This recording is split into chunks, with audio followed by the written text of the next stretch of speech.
મિત્રો, શું કામ કળિયુગને કાળો યુગ કહેવામાં આવે છે? શું હકીકતમાં આ યુગમાં દુનિયાનો અંત થવાનો છે? શું થશે જ્યારે આ યુગનો અંત થઈ જશે? કેવી રીતે થવાનો છે દુનિયાનો મહાવિનાશ? કળિયુગના અંતમાં લોકો કેવી કેવી મુસીબતોનો સામનો કરશે? અને શું કળિયુગનો અંત કરવા માટે ભગવાન પોતે અવતાર લઈને આ ધરતી ઉપર આવશે? આવા તમામ પ્રશ્નો ઉપર આજના આ વિડીયોમાં આપણે ખૂબ જ વિસ્તારપૂર્વક વાત કરવાની છે. માટે આ વિડીયોને છેલ્લે સુધી જોવા તેમજ લાઇક અને શેર કરવા ખાસ વિનંતી. મિત્રો, આજના આ વિડીયોમાં અમે તમને એવા પ્રશ્નોના જવાબ આપવાના છીએ જેને જાણવા માટે તમે પણ ખૂબ જ ઉત્સુક હશો. ખરેખર મિત્રો, આજે જે હાલત દુનિયામાં ચાલી રહી છે એને જોઈને તો એવું જ લાગે છે કે હવે આ દુનિયાનો અંત એકદમ નજીક છે. એક બાજુ તો ખૂબ જ મોટા મોટા યુદ્ધ લડવામાં આવી રહ્યા છે, ત્યાં જ બીજી બાજુ લોકોની અંદરો અંદર પણ ખૂબ જ મોટા મોટા ઝઘડા થઈ રહ્યા છે. આને જોઈને મિત્રો ઘણા બધા લોકો કળિયુગના અંતના વિષયમાં અને મહાપ્રલયના વિષયમાં જાણવા માંગે છે. આ બધા પ્રશ્નોના જવાબ તો આ વિડીયોમાં આપણે જાણશું જ, પણ એનાથી પહેલાં મિત્રો આ ચારેય યુગોની બેસિક જાણકારી લેવું ખૂબ જ મહત્વપૂર્ણ છે. મિત્રો, વેદોમાં કહેવામાં આવ્યું છે કે હિન્દુ ધર્મમાં 4 યુગ છે: સતયુગ, ત્રેતાયુગ, દ્વાપરયુગ અને કળિયુગ. મતલબ કે છેલ્લો યુગ કળિયુગ છે, જેમાં હમણાં આપણે વર્તમાનમાં જીવી રહ્યા છીએ. તમને જણાવી દઈએ કે આમાં હરેક યુગનો સમય નિર્ધારિત કરવામાં આવેલો છે, અને જ્યારે નિર્ધારિત સમય પૂરો થઈ જાય છે ત્યારે યુગ પરિવર્તન થાય છે. આના ચાલતા બધું જ બદલી જાય છે, જેમ કે યુગની ઉંમર, માણસોની ઉંમર, માણસોની ઊંચાઈ, એમનો વિકાસ અને જીવજંતુ બધી જ વસ્તુઓ બદલી જાય છે. અને ખાલી એટલું જ નહીં, યુગોના અનુસાર માણસની ઉંમર, પાપ અને પુણ્યમાં પણ બદલાવ આવી જાય છે. કેવી રીતે તમને જણાવું છું. તો અહીંયા આપણે સૌથી પહેલાં સતયુગની વાત કરીએ.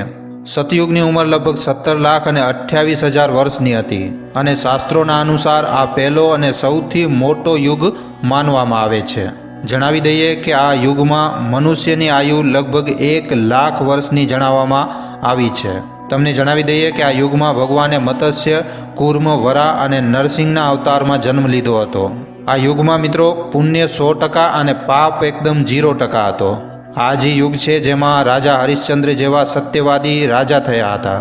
આ રાજા હતા જેમણે સત્યની રક્ષા માટે પહેલાં તો પોતાના પરિવારનો અને પછી પોતાનો પણ બલિદાન આપી દીધો. સતયુગ પછી આવે છે ત્રેતાયુગ, જેની આયુ લગભગ 12,96,000 વર્ષની છે. હવે જેવી રીતે મિત્રો સતયુગની આયુથી ત્રેતાયુગની આયુ ઘટી, એવી જ રીતે આ યુગમાં મનુષ્યની આયુ પણ ઘટી. આ યુગમાં મનુષ્યની આયુ લગભગ 10,000 વર્ષની હતી. ત્રેતાયુગ એ જ યુગ છે જેમાં ભગવાન શ્રી રામે જન્મ લીધો હતો અને રાવણનો વધ કરીને ધરતી ઉપરથી દુષ્ટતાનો અંત કર્યો હતો. આના સિવાય આ યુગમાં વામન અને પરશુરામ ભગવાનનો પણ અવતાર થયો હતો. હવે જેવી રીતે શરૂઆતમાં પાપ અને પુણ્યના બદલાવના વિષયમાં તમને જણાવ્યું હતું ને, એ એટલા માટે કારણ કે ત્રેતાયુગમાં પાપ 25% અને પુણ્ય 75% હતો. હવે વાત કરીએ ત્રીજા યુગ મતલબ કે દ્વાપર યુગની. આ યુગની આયુ 8,64,000 વર્ષની હતી. ત્યાં જ આ યુગમાં મનુષ્યની આયુ પણ ઘટીને લગભગ 1,000 વર્ષ સુધીની રહી ગઈ હતી. આ યુગમાં પણ ભગવાન અવતાર લઈને આ દુનિયામાં આવ્યા હતા. હા મિત્રો, ભગવાન શ્રી કૃષ્ણએ દ્વાપર યુગમાં અવતાર લઈને કંસનો વધ કર્યો. આ જ યુગમાં મહાભારત કાળ પણ ચાલ્યો હતો. આ યુગમાં પાપ ખૂબ જ મોટા પાયે વધી ગયો હતો, પણ એ વાત સાચી છે કે કળિયુગની જેટલો પાપ આ યુગમાં નહોતો.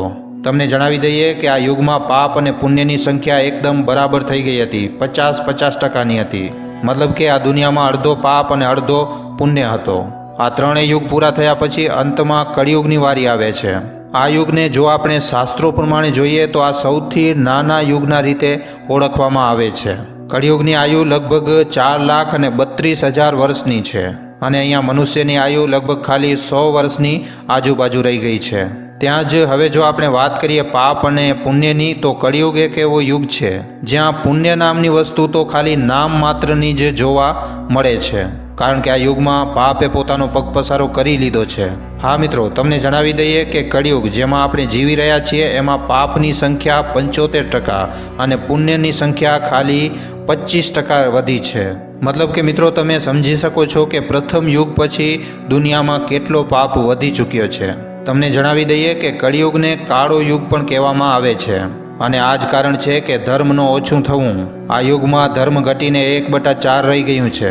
ચાલો આ જ કડીમાં આપણે કળિયુગના અંત સમયની ચર્ચા કરીએ. જ્યારે કળિયુગ ચરમ ઉપર હશે ત્યારે દુનિયાની શું હાલત થશે. મિત્રો, કળિયુગનો અંત ખૂબ જ ખતરનાક થવાનો છે, જેમાં મિત્રો માણસાઈ તો દૂર દૂર સુધી જોવા પણ નહીં મળે. બધા લોકો પોતપોતાના વિષયમાં જ વિચારતા રહેશે. કોઈ પણ બીજા વ્યક્તિની મદદ નહીં કરે. કોઈ પણ વ્યક્તિને કોઈ સંકટમાં જોઈને કોઈ એની મદદ કરવા માટે નહીં આવે. આખો સમાજ હિંસક બની જશે અને આવી રીતે માણસ જ માણસનો દુશ્મન બની જશે અને એકબીજાની હત્યા કરવામાં જરા પણ વિચાર નહીં કરે. ચોરી ચકારી અને બીજા લોકોને લૂંટવાનો જ બધા વિચારતા રહેશે.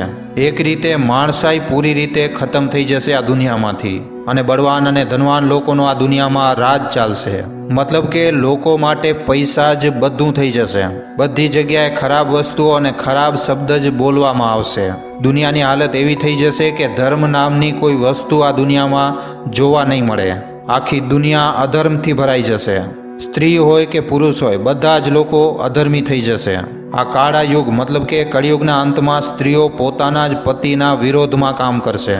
એ પોતાના પતિ સાથે ઝઘડા કરશે, એની કોઈ પણ ઇજ્જત નહીં કરે અને પારકા લોકો સાથે એમનો સંબંધ વધતો જશે. ત્યાં જ આ યુગમાં કંઈક એવું પણ થશે જ્યારે માણસની ઉંમર ખાલી 10થી 20 વર્ષની રહી જશે. ખાલી એટલું જ નહીં, જ્યારે કળિયુગ પોતાના અંતની નજીક હશે ત્યારે માણસ ખાલી 16 વર્ષની ઉંમરમાં જ વૃદ્ધ બની જશે. ખાલી એટલું જ નહીં, સ્ત્રીઓ તો ખાલી 8થી 10 વર્ષની ઉંમરમાં જ ગર્ભવતી થઈ જશે. ના તો સ્ત્રીઓ પતિવ્રતા ધર્મનું પાલન કરશે અને ના તો પુરુષો આવું કરશે. બધી બાજુ પાપ જ પાપ હશે. કોઈ પણ વ્યક્તિ શાસ્ત્રોનું જ્ઞાન લેવામાં ઇન્ટરેસ્ટેડ નહીં હોય. એક રીતે જોવામાં આવે તો માણસોનો મગજ જે છે એ ભ્રષ્ટ બની જશે અને એ પાપ, અનૈતિકતા અને ચરિત્રહીન જેવી વસ્તુઓ ઉપર પોતાનું ધ્યાન લગાડશે. આ સમય મિત્રો એટલો ખરાબ હશે કે માણસો અનાજના એક એક દાણા માટે તરસશે. લોકો પાસે ના તો ખાવા માટે ખાવાનું અને પીવા માટે પાણી હશે.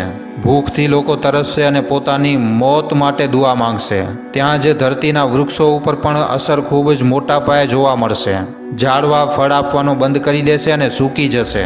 ત્યાં જ મિત્રો પૃથ્વીની ભૂમિનો ઉપજાઉ અંશ 5 થી 7 ફૂટ સુધી નીચે ચાલ્યો જશે. કળિયુગના અંતમાં ગરમી પણ લોકોનું જીવન ખૂબ જ વધારે મુશ્કેલ કરી નાખશે. ધરતી ઉપર ટેમ્પરેચર એટલો હાઈ થઈ જશે કે લોકો ગરમીથી બચવા માટે જમીનની અંદર ગુફાઓ બનાવીને રહેશે, ખાડા કરીને રહેશે. અને મિત્રો, આ બધાથી મોટી વાત તો એ છે કે કળિયુગના અંતમાં બધા જ દેવી દેવતા પોતાનું પવિત્ર સ્થાન છોડીને પોતાના લોકમાં ચાલ્યા જશે. સાથે સાથે નદીઓ પણ અહીંયાથી સૂકીને સ્વર્ગલોક ચાલી જશે અને આ જ દુનિયાનો અંત હશે. બધા જ લોકો ખાવા પીવાથી લઈ અને શ્વાસ લેવા માટે પણ તરસશે. બધી બાજુ અધર્મ, પાપ અને ખરાબી, બસ આ જ વસ્તુઓ જોવા મળશે. અને આવી રીતે જ્યારે કળિયુગ પોતાની ચરમસીમા ઉપર હશે ત્યારે આ દુનિયામાંથી પાપનો અંત કરવા માટે ભગવાન વિષ્ણુ એક બ્રાહ્મણનો અવતાર લેશે. જણાવવામાં આવે છે કે ભગવાન વિષ્ણુ કલ્કી અવતારમાં આવીને ખાલી 3 દિવસની અંદર જ આ ધરતી ઉપરથી પાપનો વિનાશ કરી નાખશે. પાપીઓનો સર્વનાશ કરીને પુનઃ ધર્મની સ્થાપના કરશે.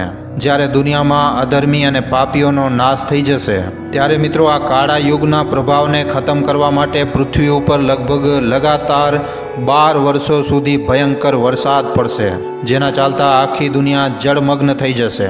એના પછી મિત્રો એક સાથે 12 સૂર્ય ઉદય થશે અને ધરતીનો બધો જ પાણી સૂકી જશે.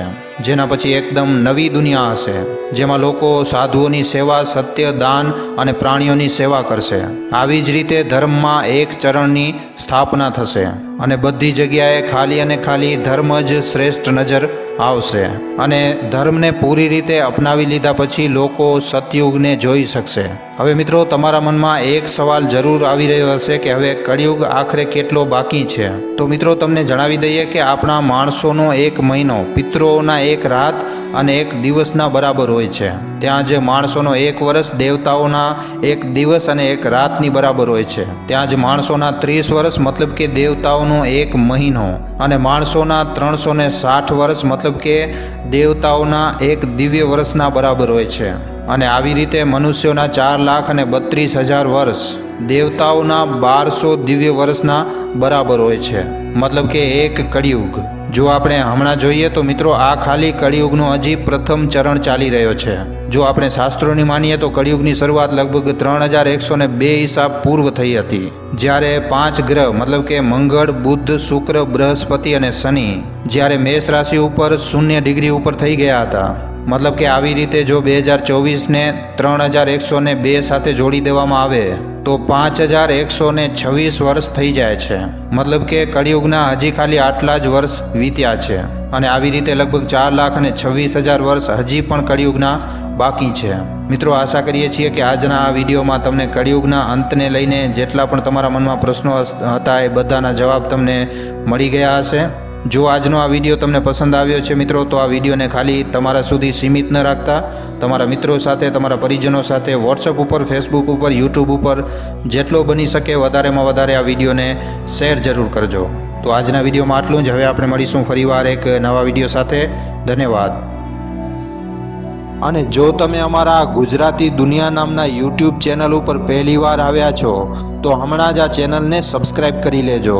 સબસ્ક્રાઇબ કર્યા બાદ બાજુમાં જે બેલ આઇકન, જે ઘંટડીનું નિશાન આવે એને દબાવી નાખજો, જેનાથી અમારા દરેક વિડીયોની જાણકારી તમને નોટિફિકેશનના માધ્યમથી મળતી રહે.